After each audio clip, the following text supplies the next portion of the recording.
आज हम पढ़ेंगे सूरदास का दूसरा पद। आइए अब स्टार्ट करते हैं। मन की मन ही मांझ रही, कहिए जाई कौन पे ऊदो, ना ही परत कही। अवधि आधार आस आवन की, तन मन व्यथा सही। अब इन योग संदेशन सुन सुन, बिरहिन बिरह दही। चाहती हुती गुहार जितई तै, उतते धार बही। सूरदास अब धीर धरई क्यों, मर्यादा न लही।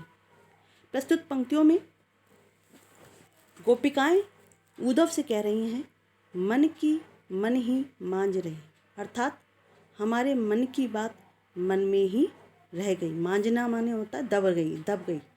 हे उद्धव, हमारे मन की बात मन में ही रह गई, कहिए जाई कौन पे उद्धव, अर्थात हे उद्धव, अब हम किनसे जाकर ये बात कहें, ना ही परत कही। हम श्री कृष्ण से एकनिष्ठ प्रेम करते हैं, ये कहते हुए भी नहीं बनता है।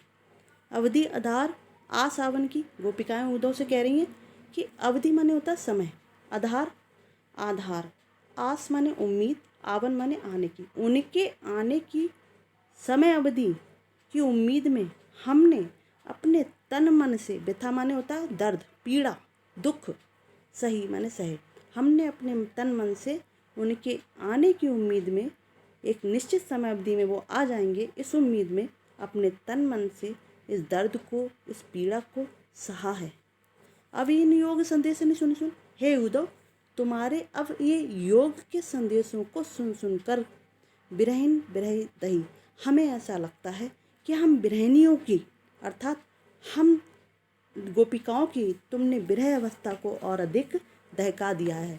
अपने योग संदेशों की बातों, तुम्हारी जो योग संदेश की बातें हैं वो हमारी आग में, विरह अवस्था की आग में घी का काम कर रही हैं। जिस तरह आग में घी पड़ने से वो आग और दहक जाती है, उसी प्रकार हम बिरहनियों की विरह और रूपी अग्नि को और अधिक दहका दिया है।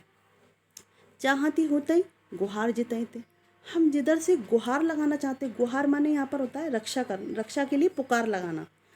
हे उद्धव, हम जिधर से अपनी रक्षा के लिए पुकार करना चाहते थे, उतते धार वही, उधर से ही योग के संदेश की धारा बह रही है, अर्थात निर्गुण ब्रह्म की उपासना करें, हमें भूल जाएं। श्री कृष्ण ने आपके माध्यम से ये कहलवाया है, हमें ये समझ में नहीं आता।